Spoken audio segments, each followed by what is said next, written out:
the end of our city as we know it. And the Scouser will go down the same road the Cockney has, the Brummie has, and many other unique local dialects, traditions, ways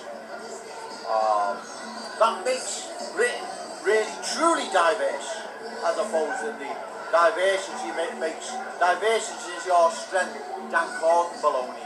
The Cockney, the Geordie, the Brummie, the Taff, the Jock. That's true diversity, right? Not the stuff you're talking about, Dan Corden.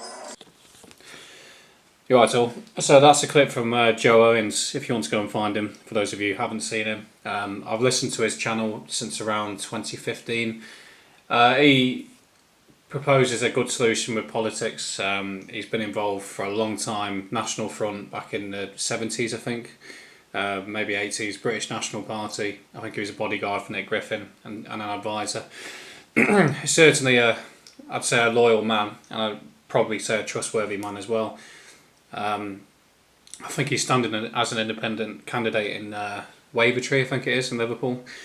But to get to my point, that bit really pricked my ears up, and that was almost slipping back to the old Joe Owens of 2015 up to about 2018, when he was really interesting to listen to, talking about MI5 spies, hope not hate. Who was it? Nick Knowles, I think it was, and Jerry Gable. He always used to mention from was it Searchlight magazine.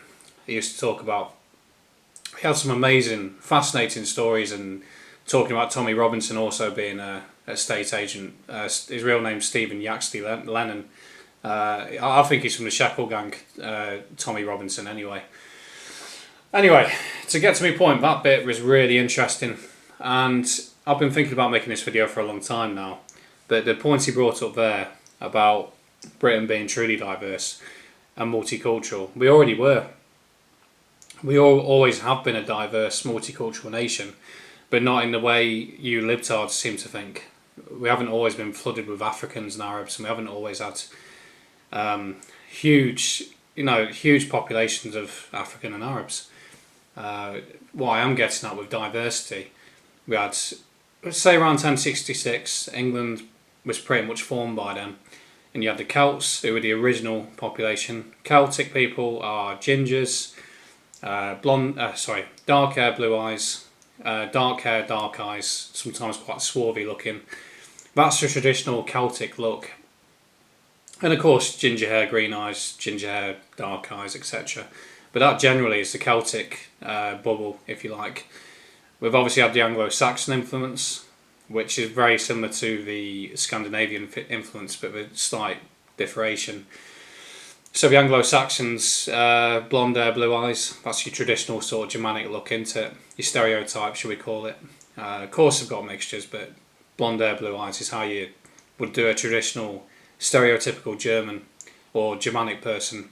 The Normans were a bit different. They were actually Scandinavians, because they were descendants of the Vikings with Rollo. So William the Conqueror, I think was it his son, or what was he, a relative of Rollo, a descendant of Rollo from the Vikings? So obviously that leads me on to the Viking influence. So blonde hair, blue eyes again, the traditional Scandinavian look, Nordic look, and of course we have the Roman Empire as well. The Romans didn't leave that much of an influence with the Italians, and that was before the Italians some of them became mixed, obviously, with the African and Arab invasions that took place over time. So basically, to be from this country really, from 1066 up until 1948, when the social engineering and the Windrush generation began to flood in, was Celtic, Germanic, Scandinavian, and to a degree, Southern European, and perhaps I can even accept some Slavs, coming here and saying they're English. There's enough times where I've walked past people in places like Boston and East Anglia, Lincolnshire, where a lot of the Polish people and Lithuanians go, and you won't even know that they're Eastern European until they're opening their mouth. So yeah, I can basically, my point being is, when I walked past a Polish lady in Boston years ago, and she had her kids with her, she was speaking sort of a Slavic language, but the kids were speaking English to the dad, and you just wouldn't know. When them kids grow up, despite the name of being a foreign surname, they more or less look English. Going off a bit on that, that'll do on that one. And in terms of multiculturalism, well, we always have been multicultural, not in the fashion of Islam and Hinduism and Sikhism and Rastafarianism. That came from 1948 onwards, when the death of this country started to begin. Whether or not we revive it, I don't know. But the point being, like he says, dialects. So the Brummies have got a unique accent, the Scousers have got a unique accent, I've got a unique accent, the East Midlands dialect. East Anglia's got its own dialect, Essex, the West Country, Wales, Scotland, the Geordies, the Cumbrians. Cumbria North East is quite similar, just for slight differentiations. Yorkshire, Lancashire, a bit of a difference. I often mix them two up, but you can tell if you really pay attention. I only have to drive, 20 miles to the southwest of Derby to Lichfield, and I've got a Brummie accent. Staffordshire, you go to Stoke-on-Trent, you got their unique accent. Down to Cannock, and you got a Brummie accent. So we already were multicultural, and also that goes on to food. We already had. If I go to Stoke-on-Trent, 30 miles to the west, it's oatcakes. That was they prepare oatcakes to chip butties. In Derby, you call it a cob. For like a sandwich. A circle of bread. If you go to Manchester, it's a ban. I think down south, I guess it's a sandwich. I think, is it Yorkshire? I think it's a butty. Chips and gravy's a big thing up north, not so much down south. The list is endless, and also that's before you move on to Geographic. So, for example, I remember reading The Last Kingdom by Bernard Cornwell, and I think it was the first chapter where Uhtred, the main character, is with his dad up in Northumberland at Bamber, and his dad's talking about the fellow kingdoms. So he called people in East Anglia the frog people, the swamp people, because back then most of East Anglia would have been swamplands.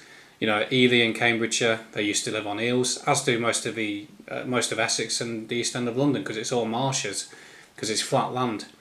Same as Lincolnshire. So that whole, if you drew a line from sort of Lincoln straight down all the way down towards East Sussex, it's all kind of marshy sort of lands really. So they'd be much different to someone from Mercia. So Mercia was the Midlands. Obviously that area was heavily forested, a lot of bears in the area, a lot of wolves, hence Wolverhampton. Hence Warwickshire's got a bear on its flag, on its regional flag.